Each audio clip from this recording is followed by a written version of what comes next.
Michael Moshan doesn't do assembly lines. In an industry where efficiency often means delegation, where paralegals draft documents and associate field client calls, Moshan has built his practice on a different principle. He answers his own phone. He reads the fine print himself. When a client has a question at 8 p.m. about a co-op board package, it's Moshan who responds, not a junior associate 3 years out of law school. Beyond technical competence, a successful real estate attorney must be present, Moshan says. Many practices are designed to move files efficiently by delegating most client interaction to staff.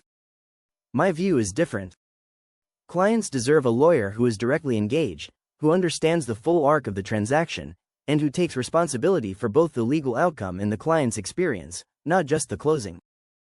For nearly 3 decades, Moshan's approach has remained consistent even as New York's real estate industry has transformed around him.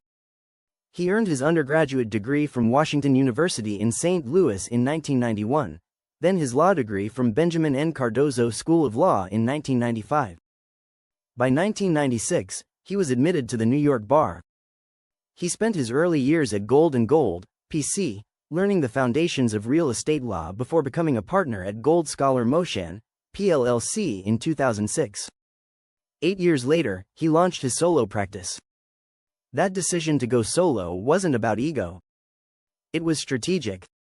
In larger firms, clients become files, transactions become quotas. Michael Moshan's model rejects that framework entirely. Earlier in my career, I focused on mastering transactions from a legal standpoint, he explains. Over time, I came to appreciate how impersonal the process can feel for clients in high-volume practices. Today, I'm deliberate about staying personally involved from contract through closing.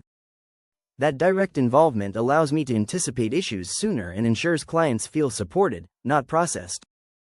Michael Moshan attorney has handled thousands of residential real estate transactions across New York City's 5 boroughs, the surrounding suburbs, Long Island, and upstate properties. His client base spans foreign investors purchasing multimillion-dollar Manhattan penthouses to first-time buyers navigating co-op board interviews in Queens. Each transaction gets the same treatment: Moshan's direct attention from initial contract review through the final wire transfer. His skills extend beyond traditional legal practice. He has led a title insurance venture, participated in development projects, and managed his own real estate investments. Those experiences provide what he calls a 360-degree perspective on the industry, insights that emerge only from seeing real estate from multiple vantage points. When ethics trump speed, the real estate industry loves efficiency. Software platforms promise to streamline closings. Large firms tout their capacity to handle volume. Clients are assured their transactions will move quickly through well-oiled systems. Moshan isn't buying it. The push toward efficiency at all costs is overrated, he says. Systems designed purely to close deals often do so by removing the lawyer from day-to-day engagement. What's underutilized is the value of having an experienced attorney actually read the documents, speak with the managing agent, and guide the client through decisions, not delegate those moments away. In one recent transaction, Moshan encountered precisely the problem he warned against. Financial changes affecting the property had been glossed over in materials clearly recycled from previous deals. Rather than accept summaries prepared by others, he personally reviewed building notices and contacted the managing agent directly. That involvement surfaced a material issue early enough to correct the contract and protect the client from a costly surprise, he notes. It's the kind of catch that happens only when an attorney actually reads the documents rather than skimming associate summaries. Direct oversight is essential, he says. When responsibility is diffused, ethical lapses are more likely. I review documents myself, verify representations, and ensure disclosures are handled properly. Speed should never come at the expense of accuracy or integrity, and personal accountability is the best safeguard. This commitment shapes how he onboards clients. No intake forms handled by staff. No initial consultations with junior lawyers.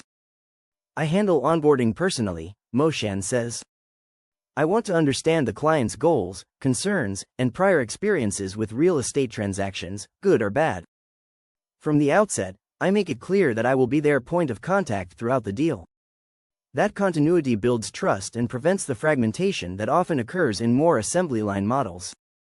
Managing pressure without intermediaries. New York real estate operates on compressed timelines. Sellers want quick closings. Buyers face financing deadlines. Co-op boards schedule interviews on their own inscrutable calendars. Title issues emerge days before scheduled closings. In high-pressure moments, Moshan's approach becomes an advantage. I stay directly involved, he explains.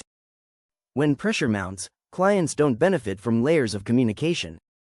They benefit from having their lawyer accessible, decisive, and accountable. I don't manage crises through intermediaries.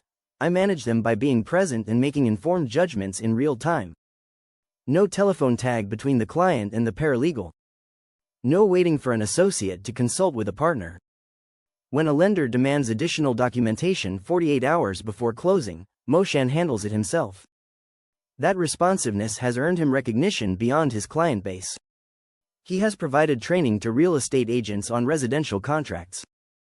Served as the resident real estate lawyer for Buying into Brooklyn, a home buying program for first-time purchasers.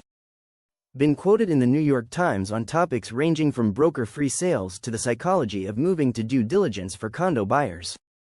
He has also served as corporate counsel for a major New York City real estate brokerage, managed a title agency, represented lenders at closing tables, acted as counsel for co-op and condo boards, and negotiated residential and commercial leases.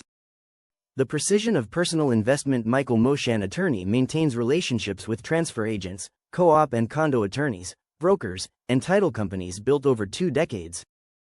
Those connections matter in a city where a single delayed document can torpedo a closing. But relationships alone don't explain his approach. Precision does. He founded the McCarran Tennis Ladder in Brooklyn, managing it from 2012 to 2017. Later established the Westchester Tennis Ladders, which he continues to oversee. He's also a musician. Co-wrote and co-produced Rock the SAT, a McGraw-Hill study guide published in 2007 that uses original rock songs to help students memorize SAT vocabulary. He played keyboard in various New York bands and still plays auxiliary keys with the Yacht Lobsters when schedules align. Tennis ladders and rock bands require the same qualities Moshan brings to his legal practice: attention to detail, personal accountability, consistent follow-through. I enjoy practicing law in a way that feels personal and deliberate, he says. I'm not interested in running a volume shop. I'm motivated by representing clients thoughtfully and ensuring their transaction feels handled, not rushed, not delegated, and not reduced to a checklist. He lives in Irvington with his wife, Shayna, and their 2 sons, Nate and Mac. He also enjoys, in no particular order, hiking with his dog Ziggy, Chinese beef noodles, pizza, ramen, Premier League football with his sons, gardening, live music, movies, and the Mets and Knicks. Plus his local garage band, Killer Mixtape. What builds trust over time? Successful closings matter. Clean title matters. But Moshan argues that something else matters more in building a sustainable practice. Being consistently present, he says. Clients remember whether their lawyer was accessible, whether their questions were answered by the attorney they hired, and whether they felt guided rather than managed. That experience, not just a successful closing, is what leads clients to return and refer others. His advice to younger attorneys entering real estate law reflects this philosophy. Decide early what kind of practice you want to build, Moshan says. High-volume models can work, but they come with trade-offs. If you want longevity and trust, stay close to your clients and your files. Be the lawyer who knows the deal inside and out, not the name on the letterhead while someone else handles the substance. After nearly 3 decades practicing real estate law in New York, Moshan shows no signs of adopting the delegation model favored by larger firms. His practice remains deliberately small, intentionally hands-on and resolutely personal. Michael Moshan lawyer still answers his own phone. Still reads the fine print himself. Still responds to client emails at 8 p.m. in an industry increasingly defined by efficiency metrics and volume targets. That approach might seem outdated. Moshan would argue it's the only approach that matters when ethics, pressure, and precision collide in New York's unforgiving real estate market.